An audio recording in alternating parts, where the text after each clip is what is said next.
ensemble la grâce. Et nous sommes ensemble. Les gens qui s'aiment sont les âmes. S'il te plaît. Jésus de Nazareth. Nous avons besoin de toi. Viens. Viens ce matin. Viens nous guider, viens nous aider. S'il te plaît, viens nous aider. Viens nous aider. Nous avons vraiment besoin de toi. Merci Jésus. Sauve-moi, ne me laisse pas Merci de me saluer. Merci pour ce matin. Merci pour cet instant. Merci pour le ciel est ouvert. Merci pour la manifestation de ta gloire. Merci parce que tu veux nous aider. Et nous avons le droit de l'exception.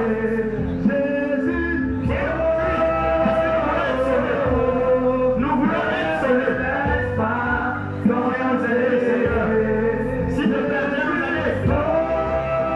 nous aider. Viens nous aider.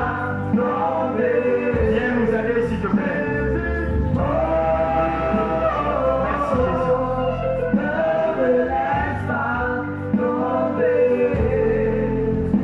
Prie le Seigneur. Dis-lui de te parler ce matin. Dis-lui de te parler ce matin, s'il te plaît. Dis-lui véritablement. Seigneur, dispose mon cœur. Dis à Dieu de disposer ton cœur afin d'être affranchi par la parole. La Bible déclare qu'en elle est la lumière du monde. La Bible déclare que cette parole s'est faite chair et habité parmi nos pleins de grâce. Et nous avons contemplé la gloire du Fils unique du Dieu vivant.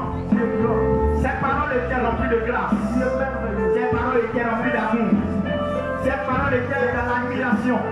Oui, cette parole était tout pour nous.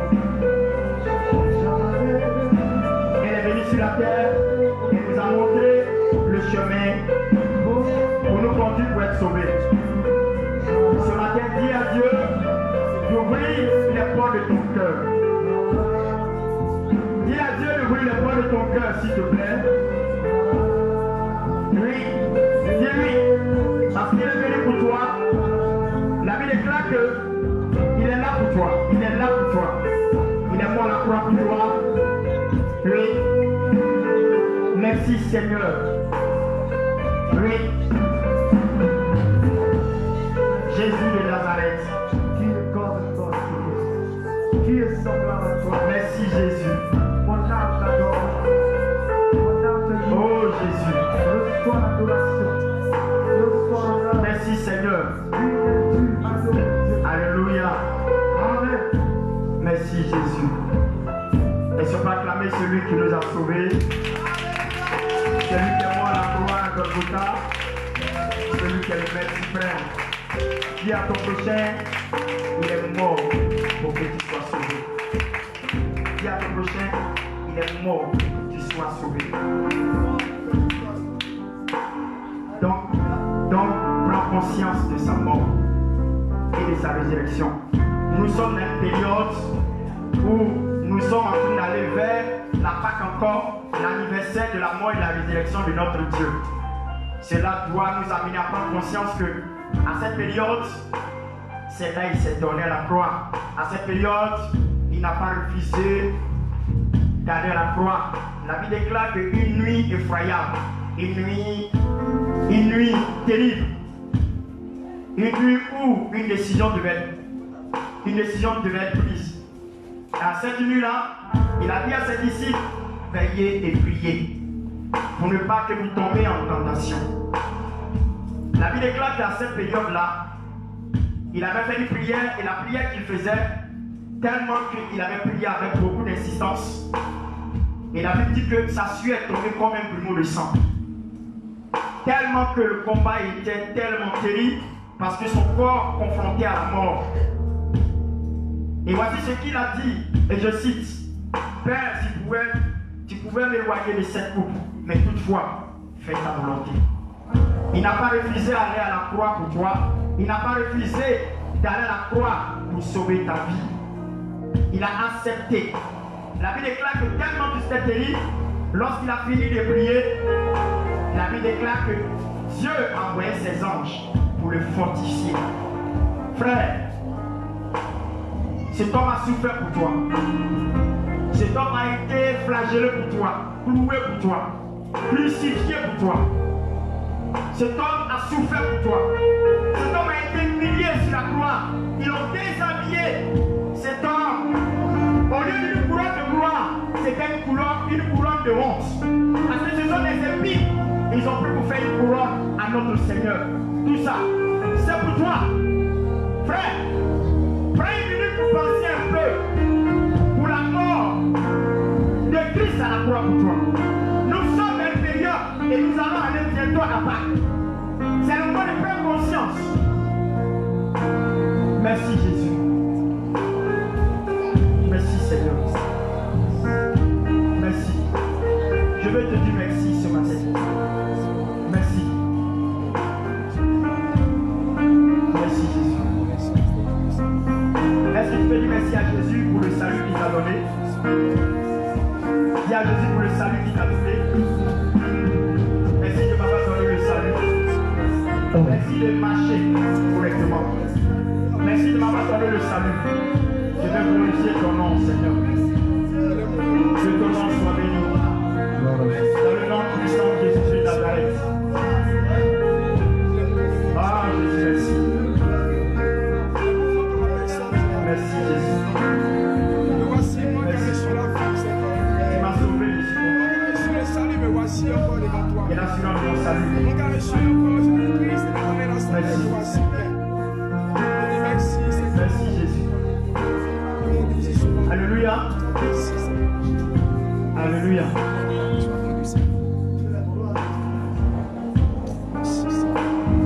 Je veux qu'on chante ce chant-là, s'il te plaît. On va chanter un chant. Ce chant exprime un peu le sacrifice de Christ à la croix. Je ne sais pas pourquoi même le Seigneur me met à cœur pour que on puisse chanter ce chant. Dis Amen avec moi. Alléluia. Alléluia. Amen. On va chanter ensemble. Est-ce que tu es prêt à chanter ce chant avec moi? C'est un chant d'adoration, mais je veux que tu penses maintenant qu'on sera en train de donner ce chant. Parce que cet homme a souffert. Nous sommes en ce moment, nos frères catholiques sont dans une période de ce qu'on appelle de carême. C'est-à-dire qu'ils sont dans la période de carême. Pourquoi? Parce que c'est la période auquel les choses vont être annoncées bientôt. Jésus après va rentrer à Jérusalem. Tout ça, c'est le chemin jusqu'à en avril. Nous serons en train de vivre la Pâque. Et la Pâque, c'est notre fête. La Pâque, c'est la plus bonne chose qui soit arrivée dans notre histoire. La Pâque, commémore la mort et la résurrection de Christ. Sans la Pâque, il n'y a pas de vie chrétienne. Sans la Pâque, il n'y a pas de salut. Sans la Pâque, il n'y a pas la grâce de la félicité éternelle. C'est grâce à la Pâque que nous sommes ce que nous sommes aujourd'hui. Si on annulait la mort et la résurrection de Christ, nous ne serons plus chrétiens. C'est la mort et la résurrection de Christ qui fait de nous des chrétiens. Oui, c'est là que commence pour notre histoire. C'est là que commence notre histoire s'écrit. Alléluia. Alléluia.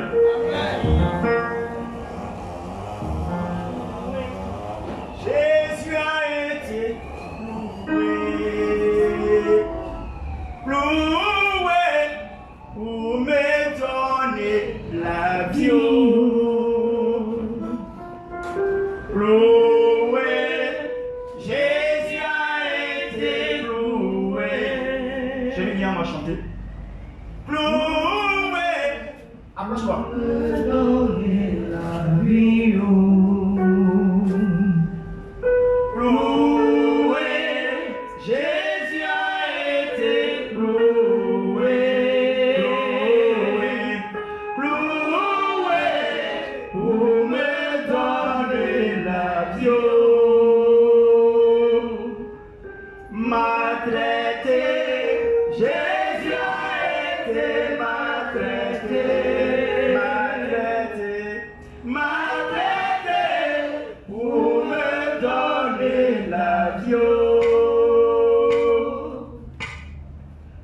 humilié.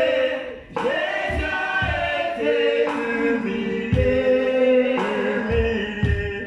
humilié, pour me donner la vie.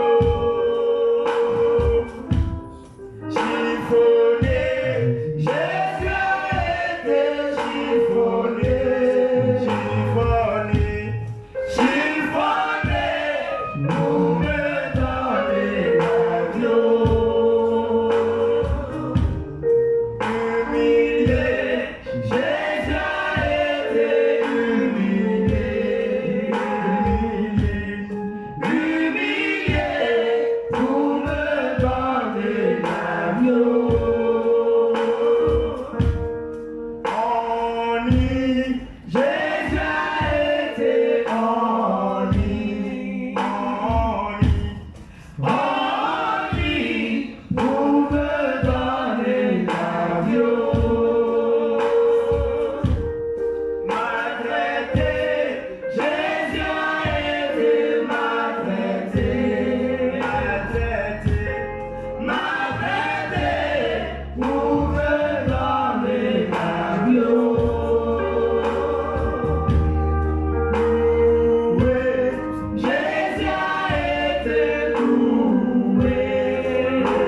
sacrifice de Christ pour toi. Il faut te rendre compte le sacrifice de Christ pour toi. C'est grâce à ce sacrifice que toi tu es sauvé. Merci Seigneur. Nous voulons te dire merci. Tu as été sauvé grâce à ce sacrifice. Merci.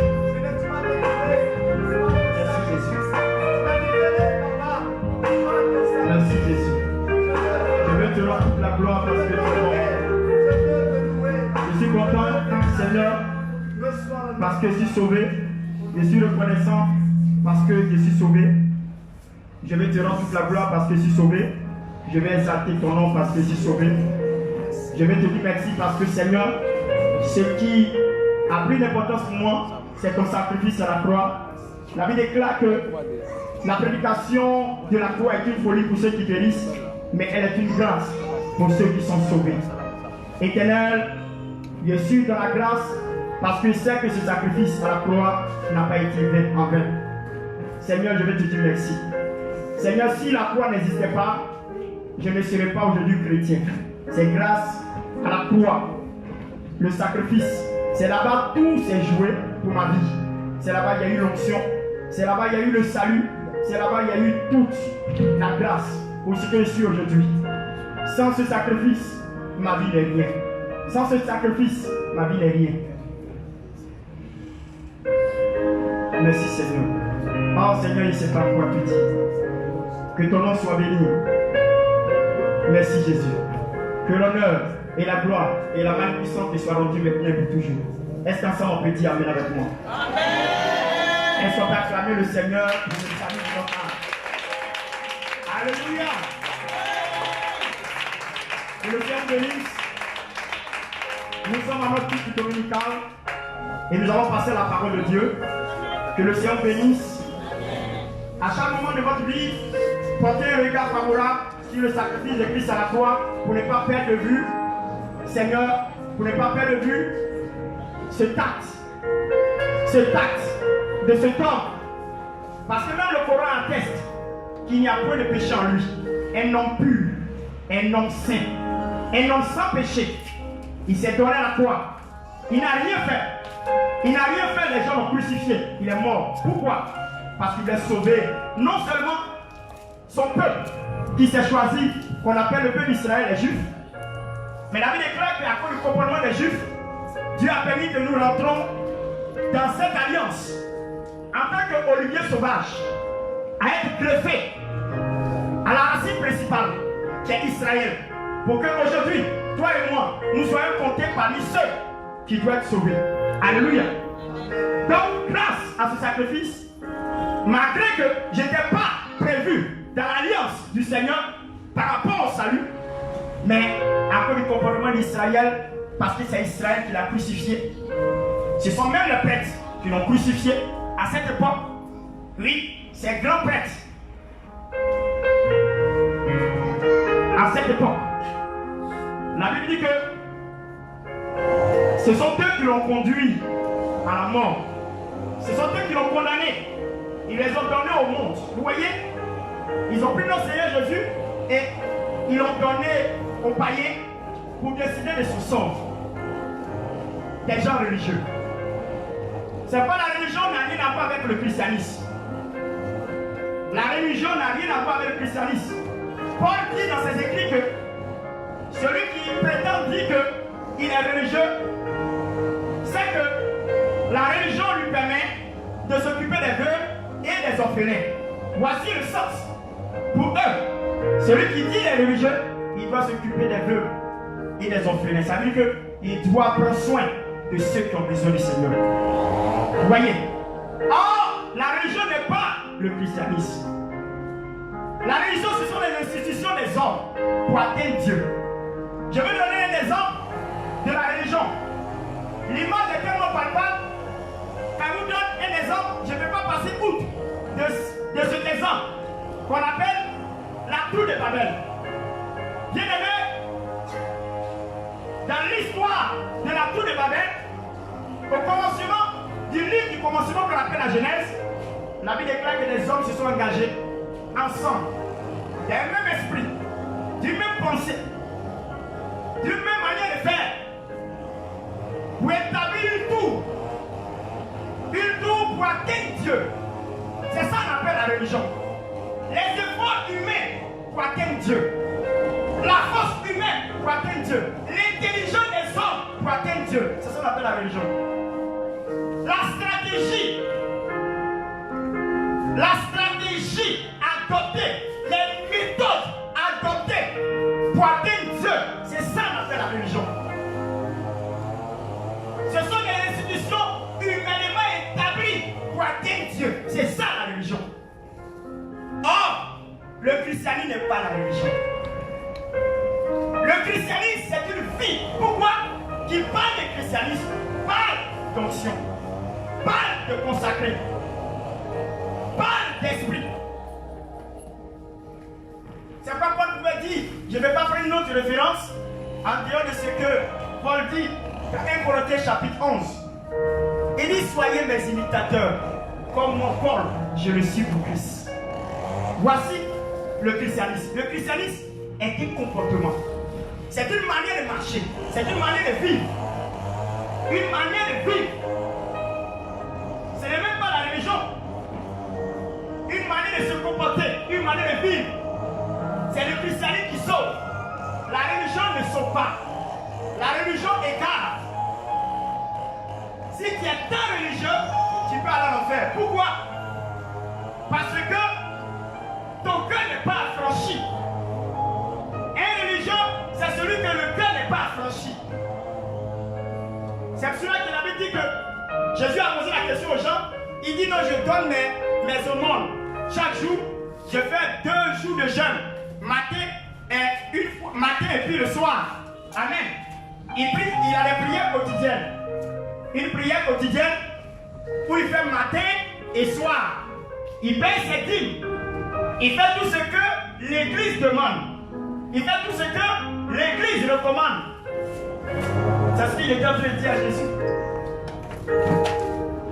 Il dit jeûne 2 fois par jour. Il jeûne.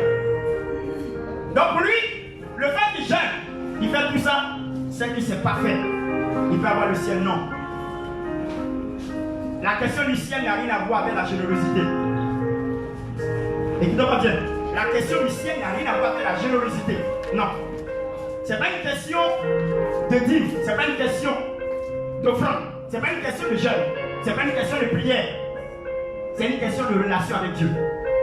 De comportement, de vie. De manière de vivre avec Dieu. De la réconciliation avec Dieu. D'avoir le cœur circoncis, le cœur affranchi, le cœur disposé à suivre le Seigneur. Ça n'a rien à voir avec les titres. Tu peux être beau pasteur, mais l'enfer peut être ouvert pour toi. Le salut n'a rien à voir avec le titre. Mais le salut n'a rien à voir avec ce que tu fais.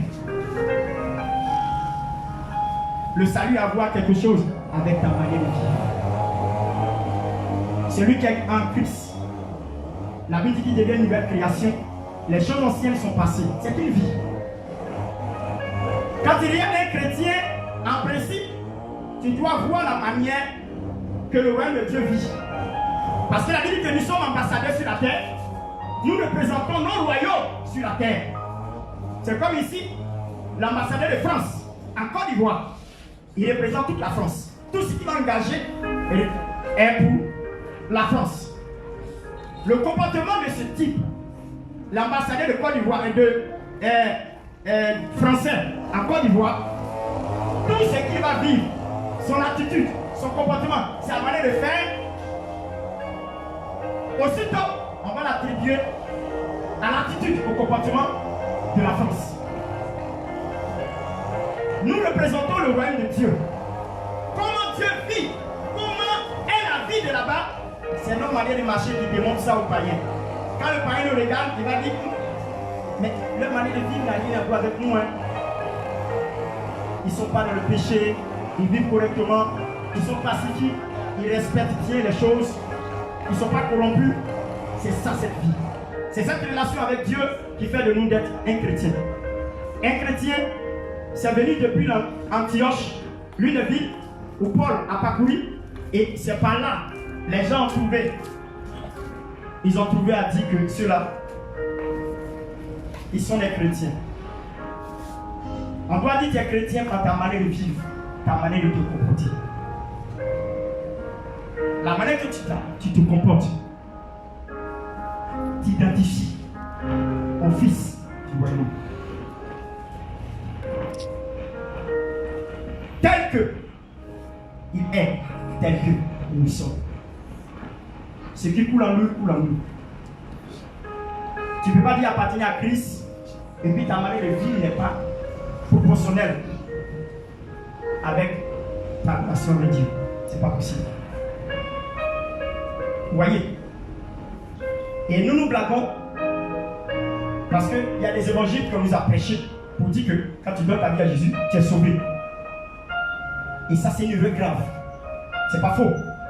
Quand tu donnes ta vie à Jésus, que tu as donné réellement ta vie à Jésus, Jésus t'a sauvé, il n'a pas besoin de faire des efforts pour démontrer que tu es sauvé. Il n'y a pas d'effort. Parce que les efforts, la Bible dit dans le livre de Éphésiens chapitre 2, verset 8, que nous sommes sauvés par grâce au moyen de notre foi. On n'a pas fait des efforts. Il est mort lui seul. Il a été crucifié seul. Il a été humilié seul. Son sang a coulé seul. Même ses disciples n'ont pas l'aider. Sa mère n'a pas pu l'aider. Parce que cette chose, cette action qu'il devait poser, il devait le poser seul. Pourquoi? Parce qu'on avait besoin des sacrifices purs. La Bible déclare que dans la Genèse, l'homme, Adam et Ève ont péché. Il fallait trouver la peau d'un animal. Et cette peau d'un animal devait couvrir le péché, devait sauver Adam et Ève pour ne pas qu'on voit leur humilité. Ce qui s'est passé à la Genèse était l'ombre des choses à venir. Ce qui s'est passé à la Genèse s'est confirmé. La Bible déclare dans Ésaïe 53. Ésaïe 53. Dans Ésaïe 53, la Bible déclare qu'on le conduisait comme un agneau à l'abattoir. La peau qui était là-bas, c'était la peau d'un agneau. C'est quoi la Bible déclare qu'on l'appelle l'agneau immolé. L'agneau de Dieu qui enlève le péché du monde. La peau qui était trouvée à la Genèse, c'était la peau de Jésus. C'était Jésus de Nazareth. C'était le sacrifice de Christ. On ne peut pas avoir une peau sans qu'il y ait la mort, sans qu'il y ait le sang coulé. Tu ne peux pas avoir la peau d'un agneau sans le tuer. Tu ne peux pas avoir la peau d'un animal sans le tuer. Le sacrifice qui était fait lorsque Dieu lui-même a pourvu aux besoins du péché, aux besoins de la vie de l'homme, c'était le sacrifice de Christ à la croix. Ça veut dire que déjà, Dieu avait déjà trouvé la solution pour nous sauver, sans même que nous fassions des efforts. Nous avons trouvé ce qu'ils pouvons trouver. Souvent, on fait des efforts pour couvrir nos péchés. On fait des efforts pour chercher à nous sauver. C'est ça la religion. Adam, lorsqu'il avait péché, il a constaté qu'il était nu. Qu'est-ce qu'il a fait? Il a pris les feuilles du figuier pour se couvrir. C'est ce qu'il pouvait faire. Humainement, c'est ce qu'il pouvait faire. Il a trouvé une solution. Mais ce n'était pas la solution. La solution, alléluia, la solution, c'était la peau d'un agneau. L'agneau qui est pur, l'agneau qui est saint, l'agneau qui est 3 fois saint, l'agneau sans péché. Le Coran dit qu'il n'y a point de péché en lui. Il est juste, il est Dieu, il est capable, il guérit, il fait des miracles. C'est cet agneau-là, pur, c'est lui qui est mort à la croix pour qu'aujourd'hui, toi et moi, sans effort, nous pouvons déclarer que nous sommes sauvés. C'est lui. C'est lui. C'est pour cela que je suis fier de le suivre. Pourquoi? Parce qu'il a tous les droits pour qu'il sache qu'il est Dieu. Alléluia. Alléluia. Ce sacrifice-là, il a fait. Aujourd'hui, les mêmes choses se produisent. Vous vous êtes jamais posé la question pourquoi on peut créer toutes choses. Nous créons des appareils, beaucoup de choses. Mais vous n'avez pas remarqué une chose? Dieu nous rappelle chaque moment, chaque instant, et Satan aussi nous rappelle chaque instant. Vous voyez, quelles que soient les émotions des téléphones qu'on peut avoir, on ne peut jamais dépasser la marque de iPhone. Vous savez pourquoi on ne peut pas dépasser la marque des Alpha? C'est parce que c'est le péché originel. La marque qui est dessus, c'est la pomme croquée. La pomme croquée, c'est le péché. On ne peut jamais passer outre de la pomme croquée. Pour ça, on peut tuer quelqu'un. Pour ça, on peut faire tout pour avoir l'iPhone. On peut même se sacrifier, se prostituer. C'est pour montrer que c'est le péché originel. Quelles que soient je vous le dis, écrivez et puis gardez, quelles que soient les années qui vont passer, les inventions des téléphones, ça ne pourra jamais dépasser iPhone. C'est pas possible. Parce que ce n'est pas une question qui date aujourd'hui. C'est pour montrer que le péché est manifesté et le péché est encouragé par le monde. Tout simplement. Comment on peut valoriser une pomme croquée? Dites-moi. Je vous pose la question. Comment on peut valoriser une pomme croquée? Pourquoi on peut prendre un symbole que nous savons que c'est là le péché a commencé? C'est là même que nous sommes sortis du salut. Nous sommes sortis du jardin. Pourquoi on peut prendre ça pour valoriser? À la fois, le diable montre que le péché est accru, que l'homme n'a pas de respect pour Dieu. À la fois encore, Dieu nous rappelle que le péché est en train de se manifester. Faisons attention. Dites-moi, est-ce qu'on ne peut pas prendre une pomme sans croquer? Est-ce qu'on ne peut pas prendre une pomme entière? Hein? Une pomme entière. Est-ce qu'on ne peut pas prendre ça? Mais pourquoi on peut prendre une pomme croquée? Un côté a été bouffé. Pourquoi? Ça montre que c'est le péché qui est là. Le monde est en train de prendre un chaos. Et je disais de suite que nous avons constaté un fait. Remarquez bien ça. Nous avons constaté un fait. Malgré nos manières de vivre, nous disons que nous sommes sauvés. Ça dépend de l'évangile qu'on a reçu. Ça dépend de l'évangile qu'on a reçu. On dit que la Bible dit que tu t'es donné à Jésus. En principe, quand tu te donnes à Jésus, tu es sauvé. N'est-ce pas? Amen. Amen. Si tu acceptes Jésus comme sauveur, mais personnel, tu es sauvé. Parce que ça résume par la foi. Celui qui croit que Jésus est mort, il est ressuscité, il est sauvé. Amen. Et qu'il accepte. C'est pas la Bible dit dans Jean chapitre 1, verset 12. À tous ceux qui l'ont reçu, qui croient en son nom, il les a donné le pouvoir de devenir enfants de Dieu, lesquels ne sont pas nés de la chair, ni du sang, ni de la volonté de l'homme, mais de Dieu. Ils sont nés de Dieu. Ils sont nés de Dieu. Dieu les a enfantés. Parce qu'ils ont reçu le Seigneur et qu'ils croient en son nom qui signifie sauveur, le nom de Jésus. Mais il y a vous dit quelque chose. En principe, c'est vrai, lorsque tu acceptes Jésus, tu es sauvé. Mais dis-moi,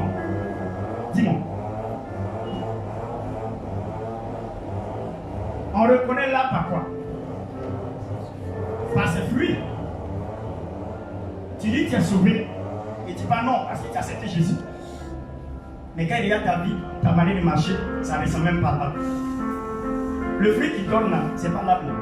L'arbre que tu parles du salut là, c'est même pas son fruit. Pourquoi? Parce que ta manière de vivre n'a rien à voir avec le salut que tu as reçu. En principe, il y a plus la vérité, on n'a pas besoin de faire des efforts pour vivre bien. Parce qu'il y a deux natures. Il y a la première nature et puis il y a la seconde nature. Mais nous vivons chaque jour notre seconde nature. Chaque jour, nous vivons notre seconde nature. On ne vit même pas la première nature. La première nature, c'est la nature d'Adam. La nature avant le péché. La Bible déclare que Adam se promenait, il communiquait avec Dieu, il ne savait pas qu'il était nu. Il ne savait pas qu'il était nu. Pourquoi? Parce qu'il vivait selon Dieu, il marchait selon Dieu.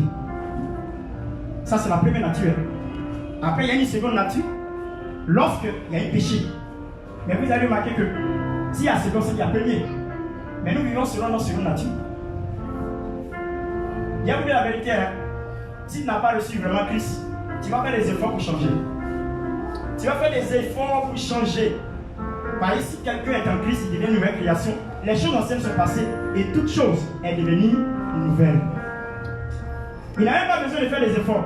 Parce qu'il ne vit que selon la racine qu'il a. Il ne vit que selon la nature qu'il est. Dis-moi, quelqu'un qui est manguier qui peut donner des goyaves. Il ne peut pas donner des goyaves, il ne manifeste ce qu'il est. Il ne manifeste ce qu'il est. Dis-moi, on dit que tu fais beaucoup de sacrifices pour bien marcher avec Dieu. Tu fais même des sacrifices pour ne pas commettre l'impudicité. Tu fais même des sacrifices énormes pour ne pas convoiter. Tu fais des sacrifices énormes pour ne pas aimer la vie du monde. Ça veut dire qu'il y a un problème. Est-ce que tu es dedans? Je n'ai pas besoin de faire des efforts pour vivre la vie qui est ma vie. Dis-moi. Dis-moi. Je vous donne un exemple. Un homme qui joue au football, il a reçu un don. Est-ce qu'il a besoin de faire des efforts pour jouer? Il ne manifeste ce qu'il est, ce qu'il a et ce qu'il sait faire. Est-ce qu'il a besoin de faire des efforts? Est-ce que Messi fait des efforts pour marquer les buts? Il n'a même pas besoin de faire des efforts. Celui qui n'a pas reçu le don en lui fait des efforts pour travailler le plus, pour qu'il parvienne à ça. Parce qu'il n'a pas ça dans le fond. Mais quand il y a quelque chose dans le fond, la vie de Dieu en toi, tu as la facilité de faire du bien aux gens. Tu as la facilité d'être sincère avec les gens. Tu as la facilité de ne même pas t'occuper des péchés parce qu'il n'a pas le temps pour ça. Parce que la vie de Dieu coule en toi. Mais il y a combien de fois on fait des efforts pour ne pas convoiter? Il y a combien de fois on fait des efforts, des sacrifices pour ne pas commettre l'impudicité? On fait tellement des efforts. On fait une semaine. Si on fait ça, après on retombe dedans. Pourquoi? Parce que c'est pas notre nature.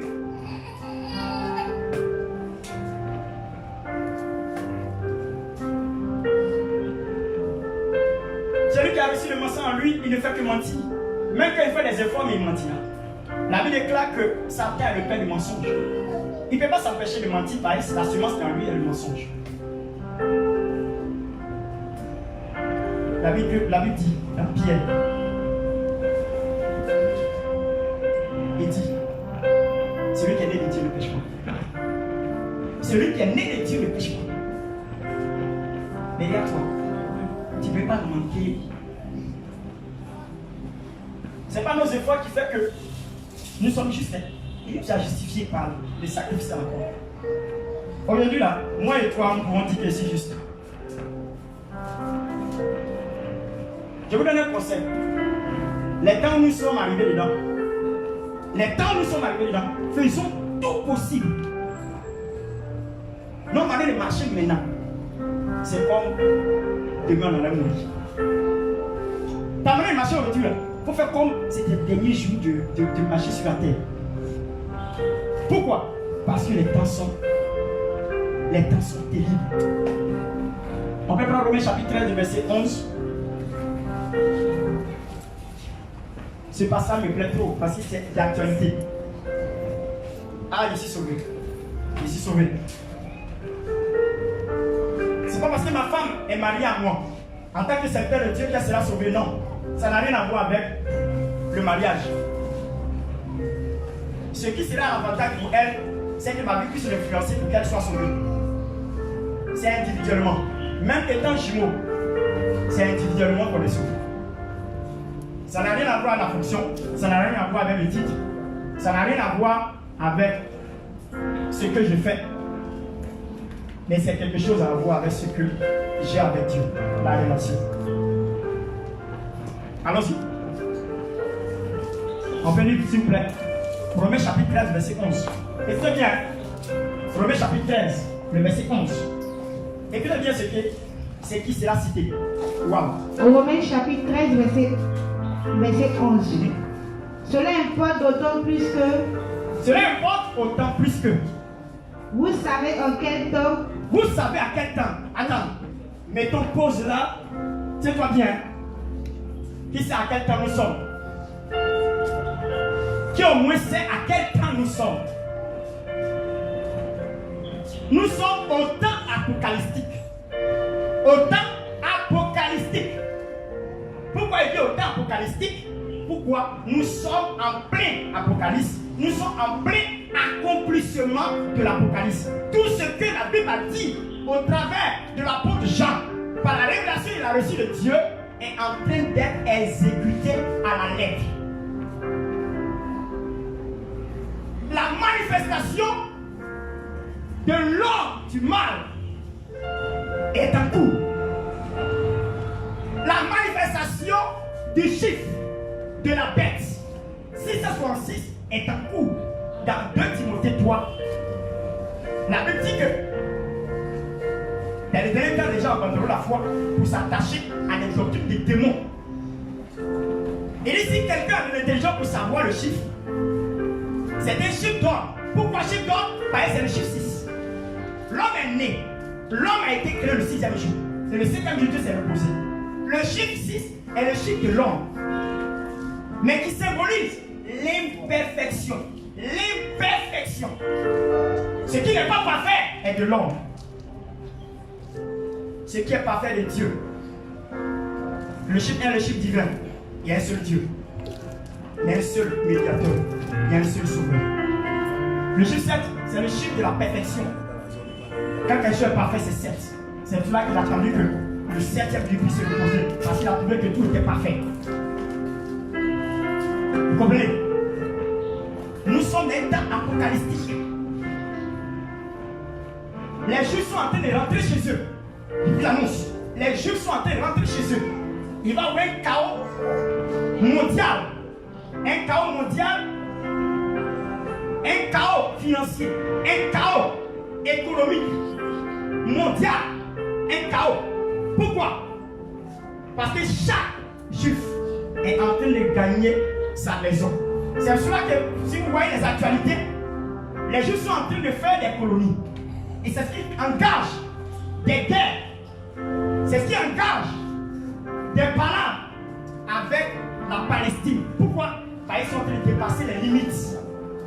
Les limites de leur territoire. Pour arriver jusqu'en Palestine, pour faire des colonies. La colonie, c'est quoi? Ce sont les constructions des maisons. Pour atteindre le retour des Juifs. Parce qu'eux-mêmes, ils savent la prophétie. Ils connaissent la prophétie. Donc, ils sont en train de préparer l'accomplissement de la prophétie. Parce que les Juifs rentreront chez eux. Ils sont en train de rentrer chez eux. Le monde est un chaos. Et pourquoi ils rentrent chez eux qu'il va y avoir une crise économique? Il y aura une crise économique à cause des Juifs. Parce que ce sont les plus milliardaires dans le monde. Ils ont plus de moyens dans le monde. Imaginez-vous que moi je rentre chez moi, je ne vais pas laisser mon argent dans ton compte. Je vide mon compte, je rentre chez moi. Imaginez-vous que tous les Juifs du monde commencent à rentrer chez eux. Les banques vont commencer à être vides.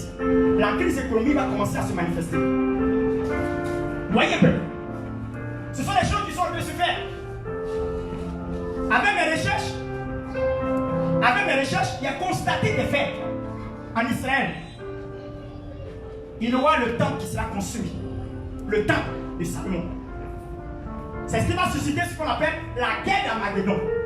Il y a une dernière guerre mondiale qui va se manifester. Les temps qui viendront, ce sont les signes qui annoncent. Il va y avoir une guerre entre Palestine et ses alliés, et puis Israël et ses alliés.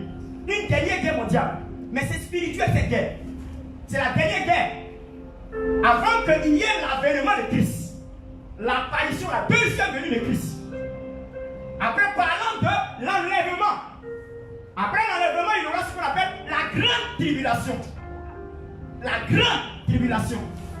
Ce sont des événements qui vont susciter les temps qui viennent. C'est quoi? Le gouvernement mondial, qu'on appelle nouvelle ordre mondiale, est en train d'être orchestré afin de préparer l'apparition de l'homme du péché qu'on appelle l'antéchrist. Toutes ces choses sont en train de se mentionner. Pourquoi? Parce que la construction du temple de Salomon, tout le matériel est en place actuellement en Israël. Ils ont tout acheté pour construire ce temple. Et ce temple sera construit à la place de la mosquée palestinienne. Il y a une mosquée qui est là. On doit casser la mosquée pour construire le temple. Ça va susciter une guerre. C'est ça qu'on appelle la guerre d'Armageddon. Ce sont des événements qui vont venir bientôt. C'est pour dire que nous sommes en plein apocalypse. En plein apocalypse. Accomplissement de la prophétie. C'est le moment de nous réveiller. C'est quoi on dit? Quand il a dit à quel temps, vous savez à quel temps nous sommes, je vous décris un peu à quel temps nous sommes. Le coronavirus n'est qu'un élément annonciateur de ce qui vient. C'est un des signes, des minimes signes même. Les gens pensaient que c'était bien fait. Non, c'est pas qu'on fait, hein. C'est seulement un signe. Le chiffre de la bête viendra. C'est pas pour dire qu'ils vont mettre sur le front. La Bible décrit cela. La Bible décrit cela. Ouais, c'est la face. C'est le visage. C'est quoi pas le front? On parle sur le bras. Les puces électroniques. Pour dire simplement que chaque personne sera contrôlée lorsqu'il va accepter. Le système du nouvel ordre mondial, c'est un système pour contrôler les gens, pour diriger les gens, pour savoir ce que tu fais, quand tu fais. Et ça dépend d'eux. Le jour qu'ils décident de te tuer, ils vont te tuer. Ça veut dire que malgré ce que tu es en train de rechercher, ça ne va même pas t'aider. Parce que tu n'auras pas la paix. Il n'y a pas la paix sur la terre. Frères et sœurs, il n'y a pas de paix sur cette terre. Quel que soit ce que tu vas rechercher, il n'y a pas de paix. Tout ce que tu vas avoir, il n'y aura pas de paix. Dans ton mariage, il n'y aura pas de paix. Dans ton travail, il n'y aura pas de paix. Dans tout ce que tu fais dans ta famille, il n'y aura pas de paix. Dans tout ce que tu recherches, il n'y aura jamais la paix. La paix est chez le Seigneur, de la félicité éternelle. La paix est de la félicité éternelle. La paix, c'est pas ici. Il faut avoir l'argent de suite. Il y a des visiteurs qui vont aller te visiter. Dis-moi, qu'est-ce que tu as eu et puis tu es en paix dedans? Dis-moi. Ton mari même qui est là, tu l'aimes tellement, un bon matin va mourir. Il n'y a pas de paix. La paix ici est momentanée. Qu'est-ce que vous recherchez sur la terre? Vivons comme des jeunes du ciel. On est de passage. Mais les chrétiens pensent qu'ils sont venus installer les chapelles pour vivre. Ils s'en foutent de demain. Frère, on est chrétien, on n'est pas d'ici. On est du monde, on n'est pas. Amen. On est dans le monde, mais on n'est pas du monde. Nous sommes de passage. C'est pourquoi je vous dis que nous sommes ambassadeurs. Notre royaume n'est pas d'ici. Notre royaume est là-bas dans les cieux. Où c'est avec le Seigneur des Seigneurs, le roi des rois, l'alpha et l'oméga. C'est là-bas. C'est là-bas. Sur la terre, on n'a pas le temps. Le temps que nous avons, c'est de réveiller les consciences de nos parents. Réveiller les consciences de nos amis, de notre entourage. Pour dire, Jésus revient bientôt. Jésus revient bientôt. Jésus revient bientôt. C'est tout. Moi, je n'ai rien sur la terre. Hein? Moi, vous la vérité, pourquoi je ne cherche rien sur la terre? Ce qui recherche sur la terre, c'est de te sauver. C'est de sauver les gens qui sont plus de lui. Que peut me faire ce monde? Dis-moi, même si tu as un milliard, c'est pour combien de temps? Même si tu as un milliard, c'est pour combien de temps? Je vous ai dit la fois passée que la durée d'une vie est 120 ans. C'est ce que Dieu a disposé. Mais combien de personnes arrivent à 120 ans? Le monde est devenu tellement grave qu'on ne peut pas faire la moitié. On ne peut pas faire 100 ans. Quand tu as signé, il faut dire Dieu merci. Parce qu'à Messie, tu as au Carrefour. À 50 ans déjà, tu as un problème. Tu peux avoir un accident vasculaire cérébral. AVC. Ou bien, le monde est devenu tellement méchant. Le diable est en train de préparer son armée pour amener plusieurs enfers. Le corona a été l'une des armes de Satan. Le coronavirus a été l'une des armes de Satan. Parce que Satan sait que le temps est proche pour lui. Il sait. Au même moment que nous savons, avec tous ces événements, Satan aussi sait qu'il n'a pas trop de temps. Pour vous parler clairement, la fin n'a pas été faite, créée pour les hommes. Retenez ça dans votre tête. Dieu est trop amour de créer la fin pour les hommes. Vous savez pas, Dieu a décidé depuis de toute la terre avec le déluge. C'est vrai, il a trouvé que le cœur de l'homme n'est pas bon. Parce qu'il avait donné toutes les conditions pour que l'homme soit sauvé dans les dispensations qui sont passées. La dernière dispensation, c'est la dispensation du Seigneur Jésus. Pour permettre à l'homme d'être sauvé sans effort. Le sacrifice expiatoire. Pur, juste, correct, propre. C'était ça. on est sauvé. Donc, on n'a pas besoin de faire des efforts. Parce que Christ a payé le prix pour nous. Vous voyez, ce que je veux savoir, avec cette dispensation que nous avons, c'est une grâce pour nous d'être sauvés. Une grâce pour nous d'être sauvés. Ce que Dieu vous demande, les temps sont mauvais. Nos manières de marcher doivent démontrer l'amour que nous avons pour Christ. On a appelé Apocalypse. L'accomplissement des prophéties sont en train de se réaliser. Nous devons prendre conscience à ça. Mais les gens ne voient pas ça. Le coronavirus n'est qu'un petit signe. C'est rien même. Le diable a utilisé ça parce qu'il a peu de temps. La Bible déclare que le diable est descendu sur la terre, animé d'une grande colère, sachant qu'il a peu de temps. Il est devenu comme un lion rugissant, cherchant qui dévorer. Dieu est trop amour pour créer l'enfer. Dieu a décidé de juger Satan et ses démons par exemple désobéir à Dieu. C'est pour eux que l'enfer a été créé. Mais Satan, tellement qu'il était fâché, pourquoi? Parce que Satan dit qu'on est responsable de ce qui s'est passé dans le ciel. Nous, on est responsable. Vous savez, quand quelqu'un est responsable de quelque chose, celui qui l'accuse, il est prêt pour lui. N'est-ce pas? Satan est prêt pour moi. Hein? Peut-être vous ne savez pas. Tu as la tête baissée en train de chercher les choses du monde là. Satan est prêt pour toi. Hein? Peut-être toi, tu ne sais pas. Il va chercher tous les moyens. Et c'est l'une des armes que Satan a utilisées comme le coronavirus. Dis-moi, est-ce que l'homme est... Dites-moi, je vous pose la question. Pourquoi l'homme est si méchant comme ça? Comment quelqu'un peut s'asseoir dans des laboratoires? Des personnes s'asseyent.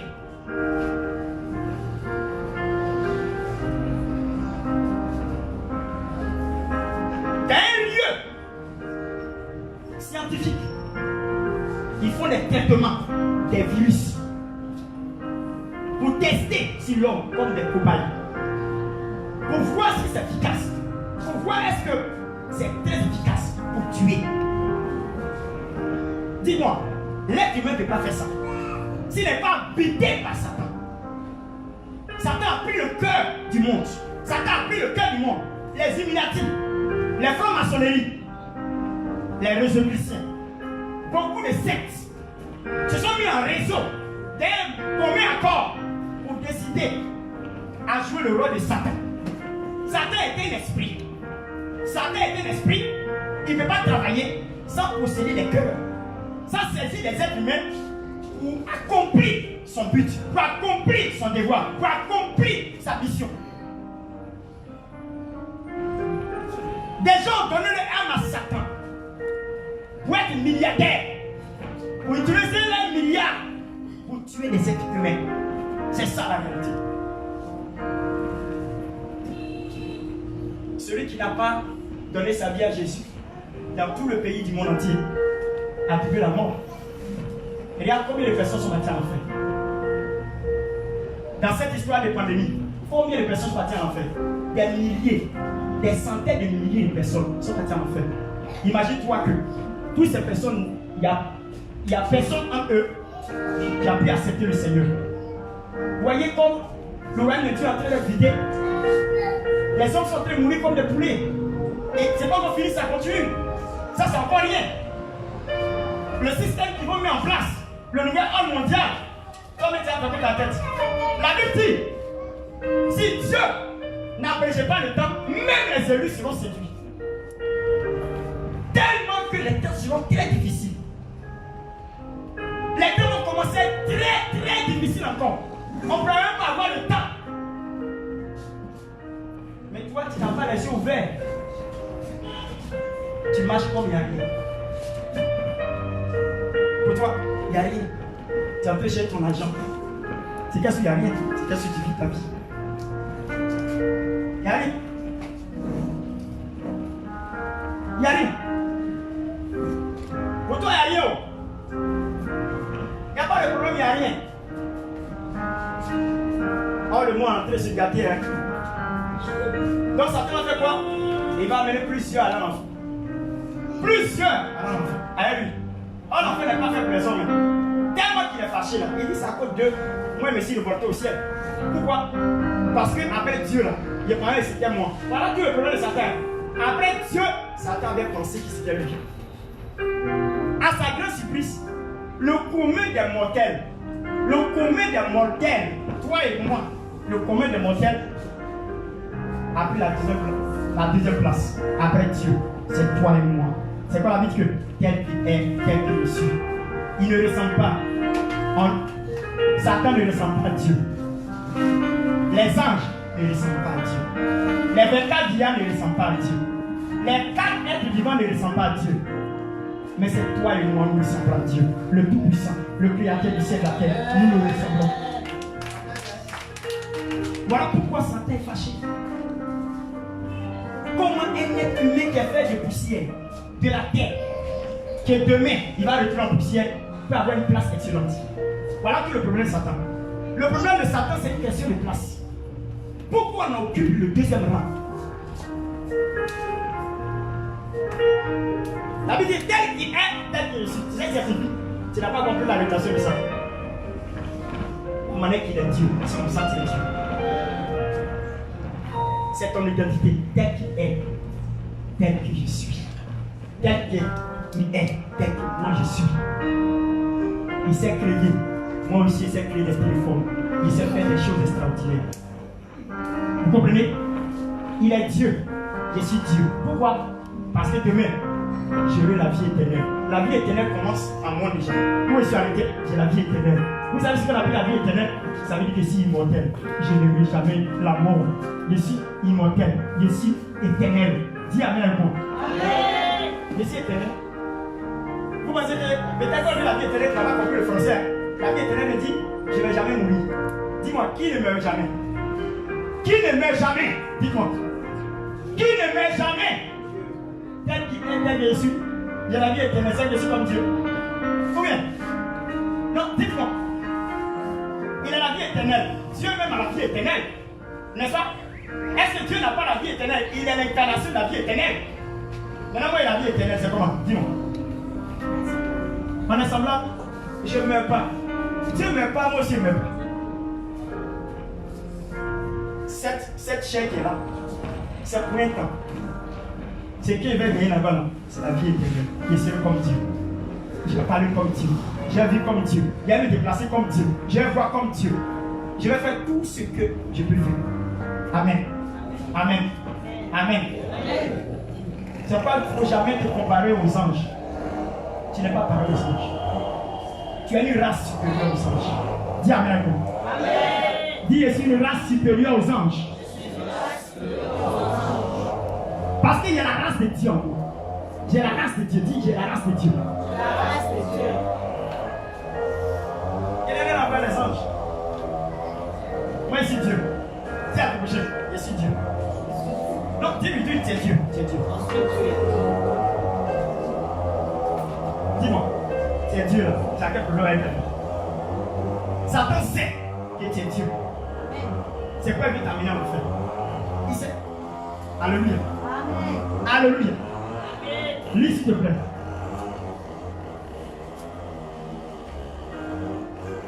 Waouh. Je suis Dieu.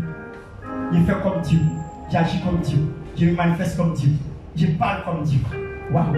Si tu pouvais comprendre ça là, tu vas tout réussir dans ta vie. Allons-y. Je voulais parler un peu du temps dans lequel nous sommes. C'est pas ça. Je voulais rappeler du temps, non? Est-ce que quelqu'un a compris de quel temps il est? Jésus revient bientôt. L'avènement de Christ. Nous sommes dans le temps des signes qui annoncent l'avènement de Christ. Avènement, c'est la deuxième venue de Jésus. Avènement, la deuxième venue de Jésus. Amen. C'est pas même chose avec l'enlèvement. L'enlèvement, c'est les gens qui sont en Christ, qui vont être enlevés à un clin d'œil, au son de la trompette. Amen. Amen. À un clin d'œil. C'est ça qu'on appelle l'enlèvement. Il y a l'avènement et puis il y a l'enlèvement. Après l'enlèvement, il y a ce qu'on appelle la grande tribulation. Alléluia. Toutes ces choses-là, on va étudier ça ici. Voilà. Un bon prédicateur doit savoir prêcher les choses à venir. Parce que nous sommes dans le temps de l'avenir. Si tu es pasteur, que tu ne peux pas expliquer les choses de l'avenir, tu dois revoir ton ministère. Pourquoi?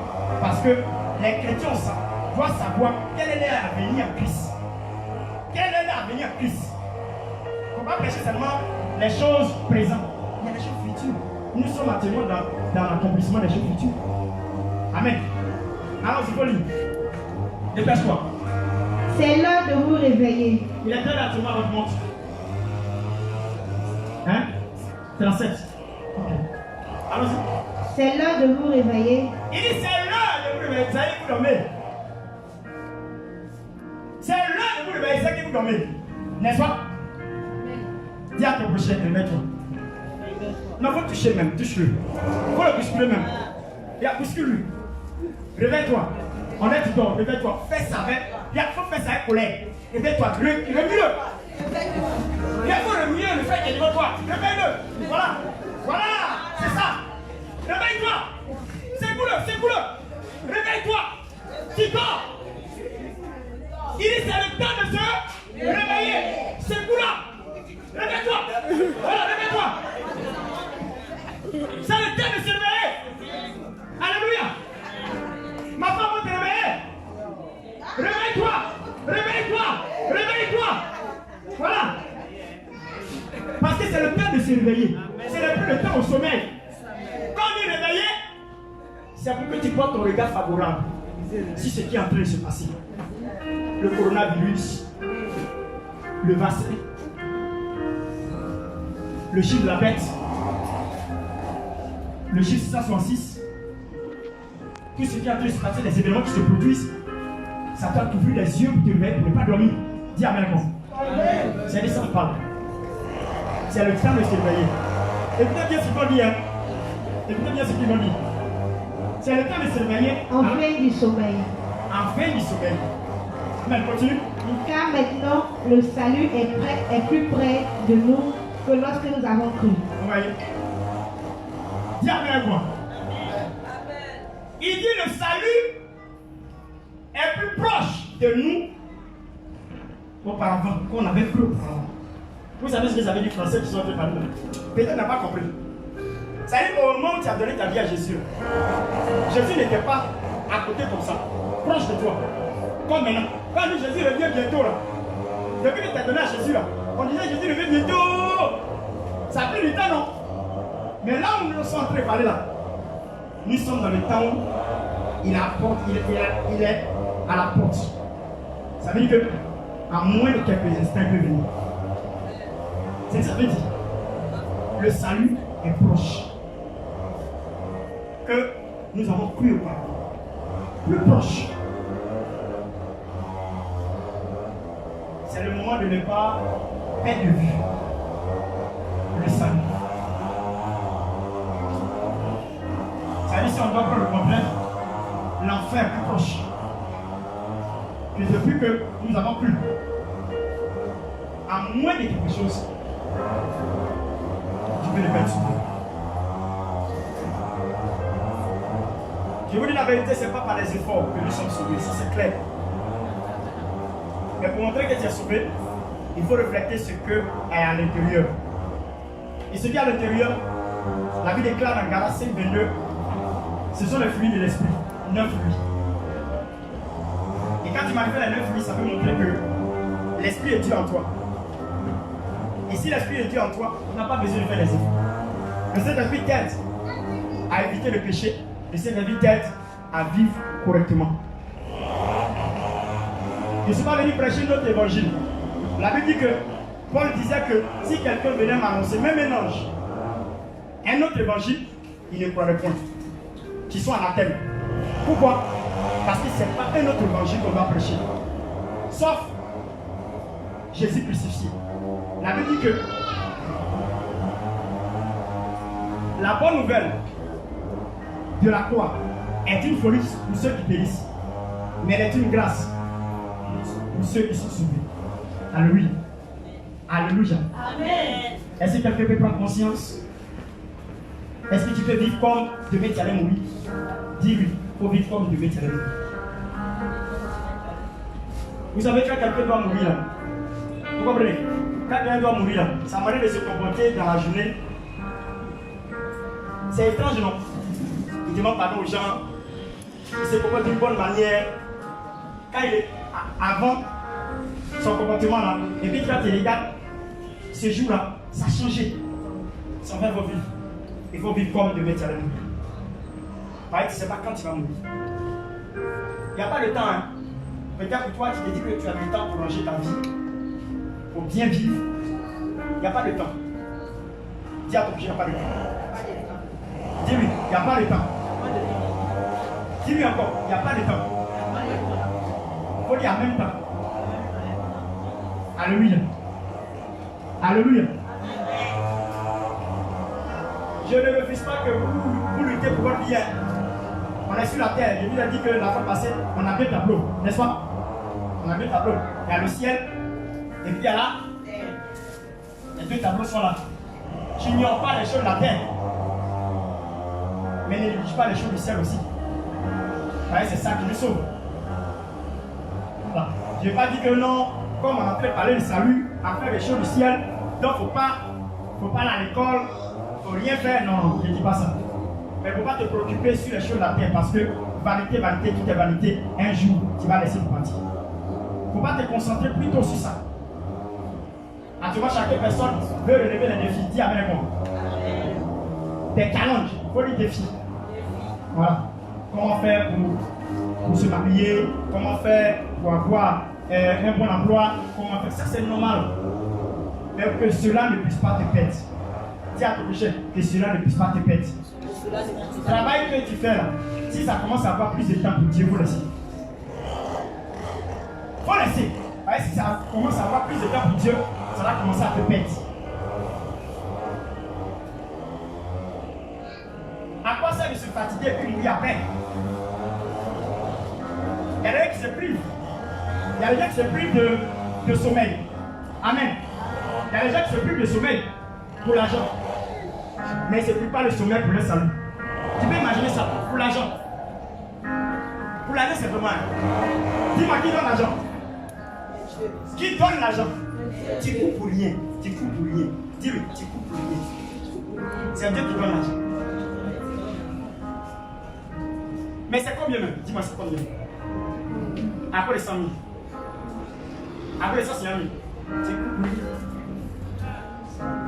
L'amour était bien pour moi. J'ai l'assurance de mon sang. Je n'ai pas de problème avec ça. Le temps où je suis en train de marcher, il y a une de mes filles, elle m'a appelé hier, elle m'a dit, ah, prophète, il y a eu un son sur toi. Tu étais en train de prendre mon mégaphone, en train de parler du salut avec colère. J'ai dit, oui, c'est moi-même. Ça, c'est pas faux, c'est moi-même. Oui, c'est la vérité. J'ai parlé avec colère. Pourquoi? Parce que le monde est gâté. J'ai parlé avec autorité du salut. Nos églises, nos bâtiments sont bourrés. Il ne peut pas dire nos églises. Sinon, ici, en train de citer Dieu. Nos bâtiments sont bourrés de monde. Il y a combien de personnes qui sont sauvées? C'est là la question. Et notre manière de prêcher, ce n'est plus l'évangile. Ce n'est pas pour sauver les gens. C'est pour leur permettre d'avoir voiture. C'est pour leur permettre d'avoir tout ce qu'ils veulent. Et c'est ça qu'on a préoccupé aujourd'hui. Quand un chrétien vient à l'église, c'est pour ça. Comment faire pour que tu puisses prier pour qu'il puisse avoir son crédit? Comment faire pour que tu puisses prier pour qu'il puisse avoir un mari, un foyer? C'est là le problème qui est là. On ne prêche plus le vrai évangile. On prêche ce qui arrange les gens pour que leur vie s'améliore. Oh, ils ont trois maîtresses. Oh, ils sont dans l'impudicité. Oh, ils sont dans le concubinage. Leur vie est bizarre. Mais on ne regarde pas ça. Comment faire pour jeûner pour que toi tu puisses voyager? Voilà comment ils font. Ils ne vont même pas jeûner pour que leur vie s'améliore, pour que leur vie soit propre. Paul a prié avec insistance pour que sa vie puisse s'améliorer parce qu'il y a des comportements qu'il avait. Malgré qu'il fait faire du bien, c'est le mal qui vient. C'est ça, là, il faut jeûner pour ça. Pour qu'il y ait changement. Pour que Dieu brise les liens. Pour que Dieu brise certaines choses en toi. Pour que tu sois la personne que Dieu veut. Mais les gens ne se préoccupent pas de ça. Il y a des gens à cause de mariage. Ils boudent avec le Seigneur. Oui, Seigneur, je ne suis pas d'accord. Ça fait 3 ans que je suis avec toi. Je me sanctifie. Et je n'ai pas de garçon. coucher avec moi, il ne veut pas. Mais pourquoi tu me fais ça? Il a posé une question. Il a posé une question. C'est là un maritain. Il a posé une question.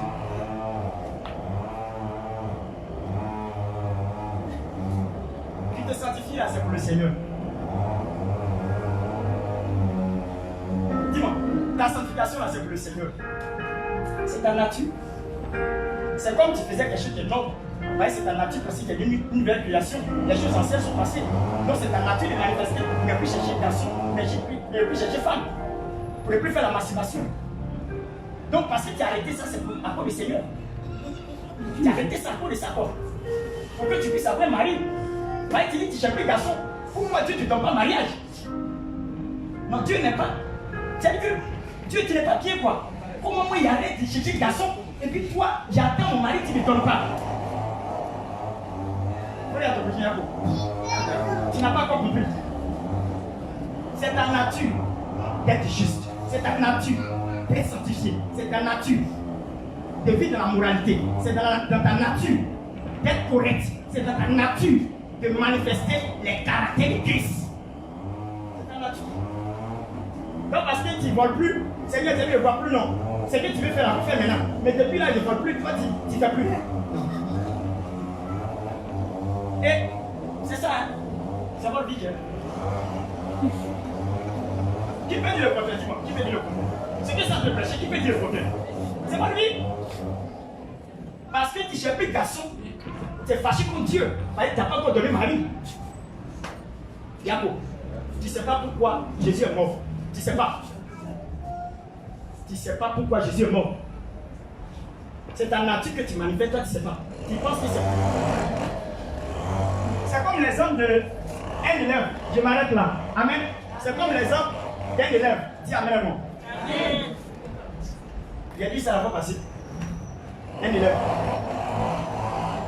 Papa, si tu me donnes ça là, ça dit que les faveurs quoi? Les faveurs du Père. Cette faveur du Père, c'est à cause de ça, moi je vais à l'école. Le Père, mon Père matin. Parce qu'il n'est pas sûr de motivation. La femme a besoin d'une de motivation, n'est-ce pas? Et tant qu'il n'a pas su de motivation, il ne fait plus. N'est-ce pas? Il va à l'école pour son papa. C'est ça, non? Hein? L'enfant va à l'école pour son papa. C'est ça? Hein? Je me demande, l'enfant va à l'école pour son papa.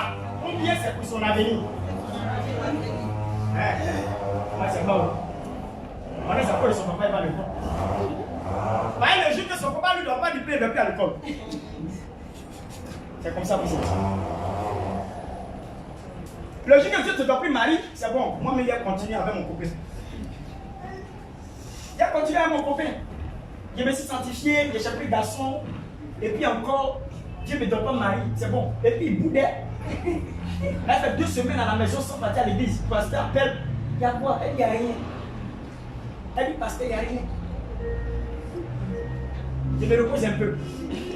Il y a le Seigneur, se repose un peu.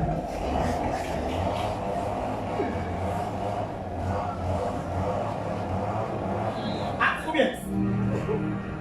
Dis Amen. On se repose? Tu te reposes? Que le Seigneur bénisse. Amen. Regarde. Je ne me suis pas marié. Je n'ai pas fait enfant. Je n'ai pas fait quoi. Ça ne m'importe plus. Je vais aller dans la main du roi des rois, du Seigneur des Seigneurs, dans la félicité éternelle. Le Seigneur non avec la vie éternelle. Je vous remercie.